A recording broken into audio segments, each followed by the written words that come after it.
Hello guys.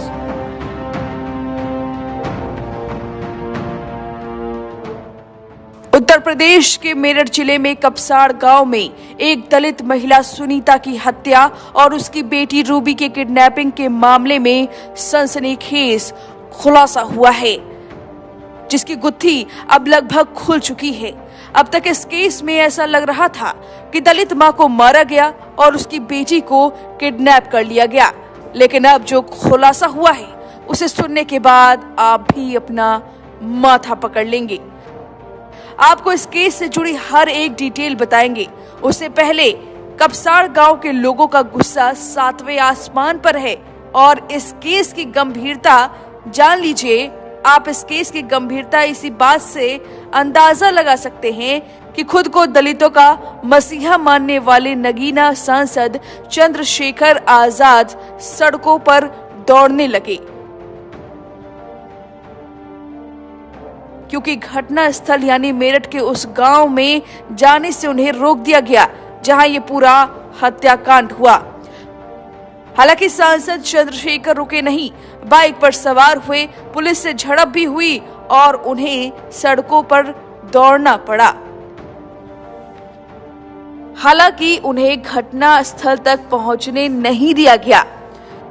अब चलिए जानते हैं कि अब तक इस पूरे केस में क्या कुछ खुलासा हुआ है, कहां से इस केस की शुरुआत हुई थी और अब मेरठ पुलिस को क्या ऐसी बात पता चली है जिसने इस पूरे केस की जांच की दिशा ही बदल दी है।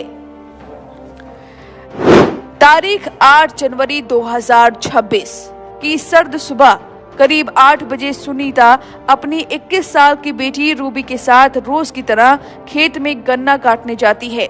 अचानक से दो लड़के पीछे से आते हैं और बेटी रूबी का हाथ पकड़ उसे ले जाने लगते हैं। मां सुनीता दोनों हमलावरों का विरोध करती है। इसके बाद दोनों आरोपियों ने सुनीता पर हमला करना शुरू कर दिया, गाली गलौज करना शुरू कर दिया और गन्ना काटने वाले फरसे से सुनीता के सिर पर हमला कर दिया, जिसके बाद वो अधमरी हो गई और वहीं बेटी रूबी को लेकर भाग गए। गांव वालों ने जब सुनीता को अधमरे हालत में देखा तो आनन फानन में अस्पताल ले गए, जहां उनकी मौत हो गई और बेटी रूबी भी नहीं मिली, जिसके बाद पूरे गांव में मातम और गुस्सा दोनों देखने को मिला। गांव वालों ने ठान लिया कि शव का अंतिम संस्कार नहीं करेंगे जब तक इंसाफ नहीं मिलता। मामले की गंभीरता को देखते हुए मौके पर तुरंत मेरठ पुलिस की टीम पहुंची और फिर क्या 48 घंटे के अंदर दोनों आरोपियों समेत रूबी को खोज निकाला गया और फिर ऐसा राज खुला जिसकी उम्मीद शायद किसी ने न की थी। जांच में खुलासा हुआ कि पारस सोम, जिसने रूबी को अगवा किया था, अपने रिश्तेदारी खतौली ले गया था। उसी शाम जब सुनीता की मौत की खबर आई तो दोनों घबरा गए और दिल्ली की ओर निकल पड़े। वहां एक होटल में रात गुजारने के बाद गुड़गांव पहुंचे और एक दोस्त के पास रुके। पारस सोम लगातार मीडिया के जरिए गांव के हालात पर नजर बनाए हुए था। जैसे ही गांव का माहौल बिगड़ा, उसने रूबी को साथ लिया और ट्रेन से सहारनपुर पहुंच गया। यहाँ टपरी गांव में रहने वाली अपनी बहन के घर दोनों रुके।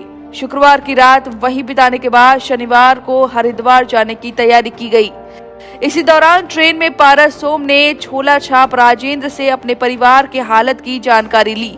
एक सहयात्री के मोबाइल से कॉल की गई, लेकिन यही कॉल उसकी गिरफ्तारी की वजह बन गई।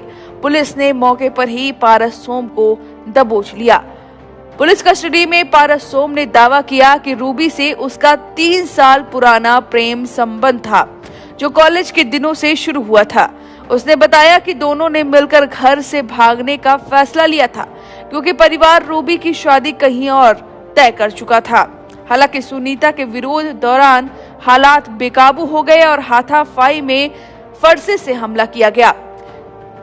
पुलिस अब पारस सोम और सुनील सोम को साथ लेकर हत्या में इस्तेमाल किए गए हथियार की बरामदगी में जुटी हुई है।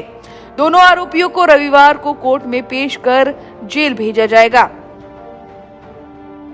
फिलहाल रूबी के बयान दर्ज नहीं किए गए हैं। उसे आशा ज्योति केंद्र में महिला पुलिस की निगरानी में रखा गया है। मजिस्ट्रेट के सामने बयान दर्ज होने के बाद ही केस की धाराएं तय की जाएंगी। अभी दोनों आरोपियों को सुनीता हत्याकांड में नामजद किया गया है और आगे की कार्रवाई युवती के बयान पर निर्भर करेगी। जांच में यह भी सामने आया है कि रूबी को साथ ले जाने की साजिश 2 महीने पहले हो चुकी थी। गुरुवार को जब रूबी खेत की ओर जा रही थी तभी पारस सोम और सुनील सोम उसके पीछे पीछे निकल पड़े और रूबी के तैयार होते ही मां सुनीता ने विरोध किया और यह विरोध इस वारदात की वजह बन गया। फिलहाल पुलिस आरोपियों के बयान पर पूरी तरह भरोसा नहीं कर रही है। अब सबकी निगाहें रूबी के बयान पर टिकी है क्योंकि उसी के आधार पर इस मामले की असली तस्वीर सामने आएगी। क्या सच में ये लव एंगल का मामला है? क्या सच में रूबी भी इस पूरे केस में मिली हुई थी? क्या रूबी सच में पारस के साथ जाना चाहती थी या उसकी सच में किडनैपिंग हुई है? ये बड़े गंभीर सवाल हैं जो रूबी के बयान के बाद खुलासा होगा कि आखिर इस पूरे केस की असली वजह क्या है। क्या रूबी अपनी मां की हत्या में शामिल थी? ये भी बड़ा सवाल है। इस पूरे केस में लगातार बने हुए हैं नगीना सांसद चंद्रशेखर आजाद। अब उन्होंने ट्वीट भी किया है। उन्होंने मां का वीडियो भी शेयर किया है जो उनके अंतिम वक्त का है अस्पताल में। ये तस्वीर इतनी विभत्स है कि हम इसे दिखा नहीं सकते, लेकिन चंद्रशेखर ने क्या कुछ कहा वो बता सकते हैं। उन्होंने सोशल मीडिया प्लेटफॉर्म ट्विटर पर अपना दर्द साझा किया है। उन्होंने लिखा, उत्तर प्रदेश के जनपद मेरठ के थाना सरधना के ग्राम कपसाड़ में आज सुबह लगभग 8 बजे दलित महिला पर जानलेवा हमला किया गया था। उनकी बेटी का अपहरण किया जाना एक अत्यंत पीड़ादायक और दंडनीय है।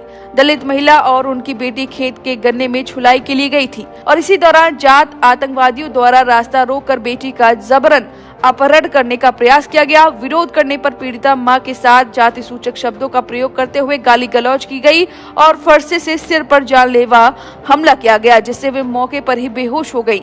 गंभीर रूप से घायल मां को मेरठ के ही हॉस्पिटल में भर्ती कराया गया, जहां उनकी स्थिति अत्यंत गंभीर बनी हुई है।